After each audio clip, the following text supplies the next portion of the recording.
પહેલી વખત કોઈ ઋષિના આશ્રમમાં એકલા પડી ગયા, એટલે ઋષિના આશ્રમમાં જલ પીવા ગયા, એને ઋષિની સમાધિ ઢોંગ લાગી. તમે કોઈની બાબત ઢોંગ માનવા માંડો એટલે તમારે સમજવાનું કે અનિતિનું ધન આવ્યું હોય તો અનિતિનું ધન આવે પહેલો વહેલો તમારો વિચાર બગડે. સારા લોકોને પણ નબળી દ્રષ્ટિથી જોવા માંડો. આ અનિતિના સોનાનો, અનિતિના ધનનો આ નિર્ણય છે.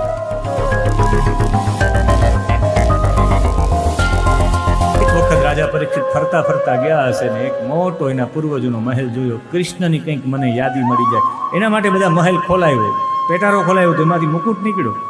જરાસંધે બધાને લૂંટી લૂંટીને જે મુકુટ હતો એ મુકુટ મસ્તક ઉપર દાણ કર્યો. અનિતિનું ધન આવ્યું એટલે વિચારો બગડ્યા છે.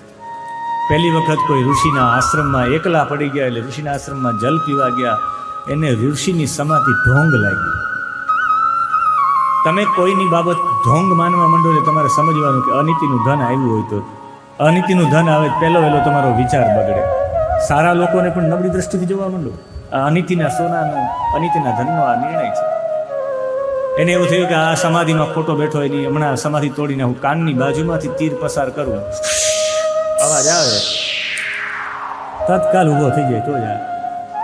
પણ ઓલો બાણ મારવા ગયા તો સર્પ રહેલો ત્યાં રખોલ્યો હતો. એને એવું થયું કે આ ક્યાંક મારા સ્વામીને ન મારે, એ ઉછળો સર્પ, સર્પને લાગ્યું, સર્પ મરી ગયો. આને એમ થયું કે આનો રખોલ્યો સર્પ એની આજુબાજુમાં ફરતો હશે એટલે હાલોનીના ગળામાં જ પધરાવી દો. એટલે એમ થાય કે ઓહો આ મને પ્રેમ કરવા આવ્યો, એની સમાધિ ખુલી જાય એટલે ગળામાં પધરાવ્યો. અપમાન માટે નહીં નથી. આપણે મીંદડું હોય, તમને બહુ પ્રેમ કરતું નહીં, મીંદડું કોઈ તમે આંખ બંધ કરીને બેઠા હોય, મીંદડું એના ખોળામાં નાખો, તત્કાલ આંખ ખુલી જાય કે ઓહો આ તો મારું પ્રિય મીંદડું આવ્યું, મારો પુત્રો આવ્યો, નાનો દીકરો આવ્યો. એમ આને પ્રિય હોય એના રક્ષણ માટે જો આ મરી જતો તો આ આને કેટલો પ્રિય હશે એટલે ગળામાં પધરાવ્યો.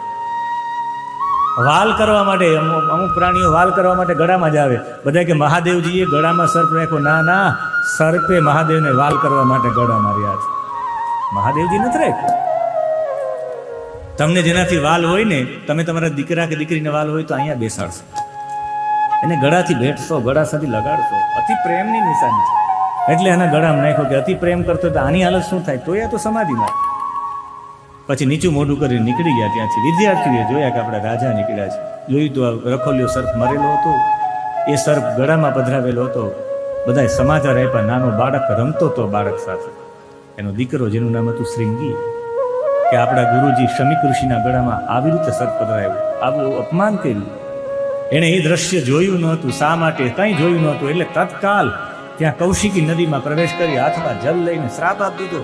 ઇતિલંઘિત મર્યાદમ તક્ષક સપ્તમે હનિ. સપ્ત એટલે 7 ને મ એટલે 5.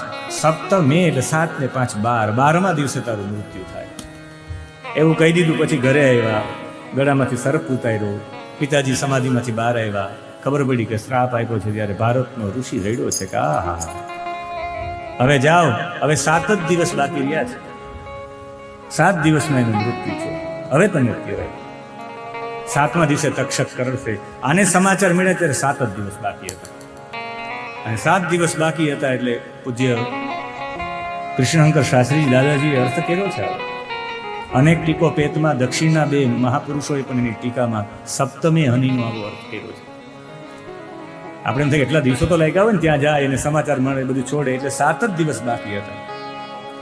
અને એ સમય બધું છોડી અને નીકળી ગયા. બધા ઋષિઓની વચ્ચે નીકળી ગયા. અને ઋષિઓની વચ્ચે બધાની વચ્ચે પોકાર કર્યો. આ પરીક્ષિતની વિશેષતા છે. સ્વર્ગ આદિ પરલોક બધાનો ત્યાગ કરી કૃષ્ણ ચરણ જ મને મળે એ જ મારા માટે સર્વોપરી. હવે મારે છેલ્લે 7 દિવસમાં મને કોઈ કૃષ્ણની કથા સંભળાવે, મને કોઈ કૃષ્ણની કથા સંભળાવે, એવો આર્તનાદ કરતા કરતા બધા ઋષિઓની વચ્ચે જતા રહ્યા. અને બધા ઋષિઓની વચ્ચે જઈને 2 હાથ જોડીને કહ્યું કે હું આપ બધાને શાંતિપૂર્વક, આપ સૌ આસન ઉપર બિરાજો, સૌના આસન ઉપર. અને જો તમે આસન ઉપર બિરાજો ને હું આપના ચરણોમાં બસ એક જ પ્રાર્થના કરવા માંગુ છું. ફરીથી પ્રણામ કરીને હૃદયથી હાથ જોડીને કહ્યું કે કંઈક કરવા ઈચ્છતા હોય તો બસ આપને હું એક જ વાત કરું કે હું ધન્ય છું. અરે ધન્ય નહીં, ધન્યતમ છું. અહો વયમ ધન્યતમા નૃપાણામ, રાજાઓમાં હું ધન્યતમ છું. આ બધું મારે છૂટી તો ગયું તત્કાલ, બાકી આ છૂટે નહીં. હવે મારી પાસે 7 દિવસ છે. બ્રાહ્મણના શાપને હું મારા મસ્તક ઉપર સ્વીકારું છું. મારી ભૂલ છે, મારે સ્વીકારવું જ જોઈએ. હું બ્રાહ્મણોને મારું ચિત્ત સમર્પિત કરી દઉં છું. પણ આપ સૌ લોકોને એક પ્રાર્થના કરવા માંગુ. એ પ્રાર્થના છે મારું ચિત્ત ભગવાનને સમર્પિત થાય એવા માટે હું શરણાગત છું. શરણ્યમ છો આપ બધા. ગંગાજીએ મારી ઉપર અનુગ્રહ કર્યો, હું ગંગાજીના કિનારે આવ્યો. આપ સૌ ઋષિઓ છે, પરશુરામ, ઉતથ્ય, ઇન્દ્રપ્રમદ, ઈદમવા, મેધાતિથિ, કવશ, ઓર્વ, મૈત્રેય, અગસ્ત્ય, વ્યાસ, બધા ઋષિઓ હતા. એની વચ્ચે જઈને કહ્યું, કપટપૂર્વક તક્ષકનું રૂપ લઈને કોઈ આવશે ને મને દંશ મારશે, મારવા દો, મને જરાય ડર નથી, લેશ માત્ર નથી. કાલે 7 દિવસ પછી આવતો હોય તો આજે આવે તક્ષક, પણ મને એવું છે કે મને ભગવાનની રસમય લીલા કોઈ સંભળાવું, કૃષ્ણ વિશે કોઈ સંભળાવું. આપના ચરણોમાં મારી વિનંતી છે, મારી અંતિમ ઈચ્છા છે, કૃષ્ણની સંપૂર્ણ લીલા હું સાંભળું, કોઈ તો મને સંભળાવો. એમ રડતા રડતા મરવા સમયે કૃષ્ણ કથાની વિનંતી બધાને કરી છે.